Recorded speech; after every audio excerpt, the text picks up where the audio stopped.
ఆ యశోద ఇంట్లో ఒక గమ్మత్తై నిజంగా పోతన గారి భాగవతం చదవాలండి. పోతన భాగవతం కృష్ణకర్ణామృతం. ఎప్పుడైనా కృష్ణకర్ణామృతం చెప్పి అదృష్టాన్ని ఈశ్వరుడు ఇస్తే ఆనాడు కుదురు గాని కృష్ణలీలలు అందులో ఎలా అనుభవించాడో లీలాశకుడు. సరే, ఒకనాడు నిజంగా పోతన గారి పద్యాలు చదువుతుంటే ఓ పద్యం చదివేసి ఏదో పటికి బెల్లం తినేసినట్టు అలా మనసులో ఏదో ఆనందం కలుగుతుంటే, ఏదో ఉద్విగ్నతతో ఉంటే ఫోను మోగితే మండిపోతుంది. అందుకని చప్పుడు చేయకుండుమని జంకెయునర్చిన నల్గిపోవగా అప్పుడు బారసాచితన ఎర్మిలి విందులు వచ్చిరంచు నవ్వొప్పగ జీరు తల్లి దశ కొత్తిలి కృష్ణుడు రంతు సేయుచున్ ఎప్పటి వచ్చి చంగుడుచు నింపుల యన్ముల గంట మ్రోయగన్. ఆవిడ చక్కటి వడ్డాణం ఒకటి పెట్టి ఆ వడ్డాణానికి ఒక చిన్ని గంట కట్టింది. ఈయన ఎక్కడికి వెళ్ళినా ఆవు మెళ్ళో గంట కట్టినట్టు టాంగ్ టాంగ్ టాంగ్ టాంగ్ మన చిన్ని గంట ఒకటి మోగుతుండేది.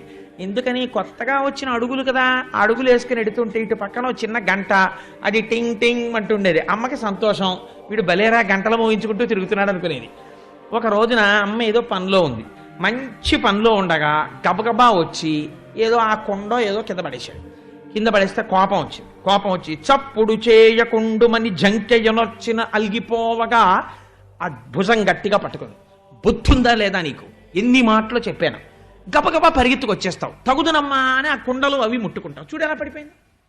నిన్ను రా అసలు కొట్టేద్దాం అనుకుంటాను కానీ చెయ్యి రావట్లేదు, నిన్ను చిత్తకొట్టేయాలి రే, పిక్క తిప్పేస్తారు అని ఇలా అంటోంది కానీ ఏమీ చేయలేదు.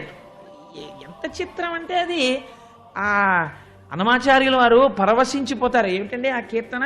ఆ అమ్మవారి ఆ కన్నుల చివర జలధి కన్యాపాంగలలితే క్షణములోన కలసి వెలుగుచునున్న తజ్జలంబితడు జలజాసనుని వదన జలది మధ్యమునందు అలరు వెలువడిన పరమామృతంబితడు ఈతడఖిలంబునకు ఈశ్వరుండై సకల లోకములతో పొలయువాడితడు అంటారు కదండి. అదే కదా.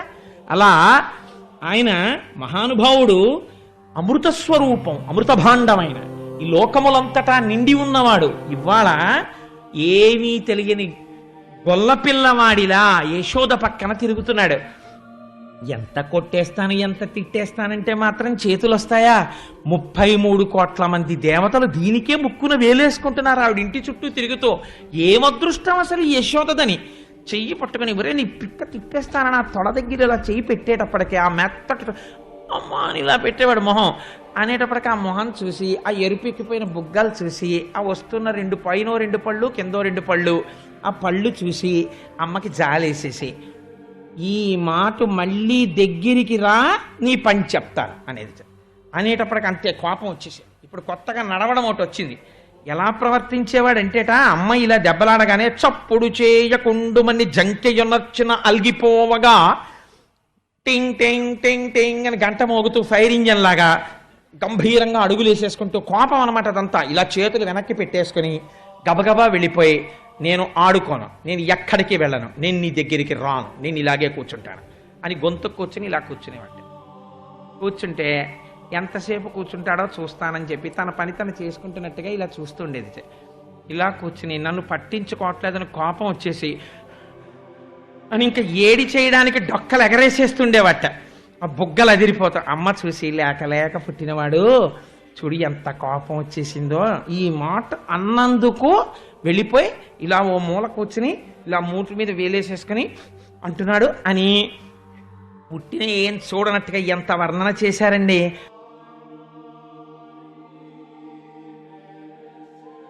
అప్పుడు బారసాచితన ఎర్మిలి విందుల వచ్చిరంచు ఇలా వెనక్కి తిరిగి కృష్ణుడు అక్కడ ఉన్నాడని చూడనట్టుగా ఉట్టినే కాసేపు అలా ఏదో తిరిగినట్టు తిరిగి ఇలా డబ్బా తీసి ఎడీనా చిన్ని కిట్టయ్యా అని డబ్బా అక్కడ పెట్టేసి ఉట్టినే కావాలని అక్కడ ఉన్నటువంటి ఓ చిన్న ఏదో ఓ చీర ఆరేసి ఉంటే చీర పక్కకి తీసి ఏడబ్బా నా చిన్ని కృష్ణుడు ఎక్కడికి వెళ్ళిపోయాడు, నా కన్న తండ్రికి నా మీద కోపం రాదే, నేను పిలవగానే వచ్చేస్తాడే, అమ్మంటే వాడికి అంత ఇష్టం, నేను ఏమన్నా పట్టించుకోడు, నాన్న కన్నయ్య అన్నానంటే చాలు ఎక్కడున్నా పరిగెత్తుకొచ్చేస్తాడు నా తండ్రి, చూడు నేను ఎలా పిలుస్తానో నా చిన్ని నాన్నని అని కళ్ళు మూసుకొని ఇలా చేతులు చాపి పోతన గారు వర్ణిస్తారు. అప్పుడు బారసాచితన ఎర్మిలి పరమ ప్రేమతో కళ్ళు మూసుకుని ఇలా చేతులు చాపి వచ్చేస్తున్నాడు వచ్చేస్తున్నాడు వచ్చేస్తున్నాడు చిన్నికిట్టయ్య వచ్చేస్తున్నాడు చిన్నికిట్టయ్య వచ్చేస్తున్నాడు అనేటప్పటికి ఆ మూల ఇలా కూర్చున్నవాడు ఇలా చేయి తీసేసి ఇలా నవ్వేసి పొంగిపోయి పరిగెత్తుకుంటూ టింగ్ టింగ్ టింగ్ టింగ్ టింగ్ టింగ్ వినపడిపోతుంది వచ్చేస్తున్నాడని వచ్చేసి అమ్మ రెండు చేతుల్లో పడిపోయి అమ్మ వచ్చేసానమ్మా నీకన్నా ఆయన వచ్చేసాననేవాట అనేటప్పటికీ నాకు తెలిసిన నువ్వు వచ్చేస్తామని పొంగిపోయి ఆ ఆనందంలో పాలు చేపుకొచ్చేసి ఒళ్ళో పడుకోబెట్టుకుని పాలు ఇచ్చేసి ఏమీ తెలియని వాళ్ళ పాలు తాగేసి అమ్మ వంకు ఇలా ఓ దొంగ చూపు చూసేసి సంతోషపడిపోయి టింగ్ టింగ్ అని గంట కొట్టుకుంటూ బయటికి వెళ్ళిపోయాడు. నిజంగా పోతన గారు లైవ్ టెలికాస్ట్ ఇచ్చారని మహానుభావుడు ఎన్ని పద్యాలు రాశారో అలాంటివైనా నిజంగా తరించిపోయారు పోతన గారు. ఆ పోతన గారిని మరిచిపోవడం, కనీసం ఒక్కొక్క ఊళ్ళో ఒక్కొక్క సెంటర్లో పోతన గారి విగ్రహం లేకపోవడం, పోతన గారికి ఒక ఫోటో లేకపోవడం, పిల్లలకి పోతన గారు రాయినా అని చెప్పడానికి ఇళ్లల్లో ఫోటోలు లేని దరిద్రానికి తెలుగు జాతి దిగజారిపోవడం మన దౌర్భాగ్యం. అంతటి మహానుభావుడు.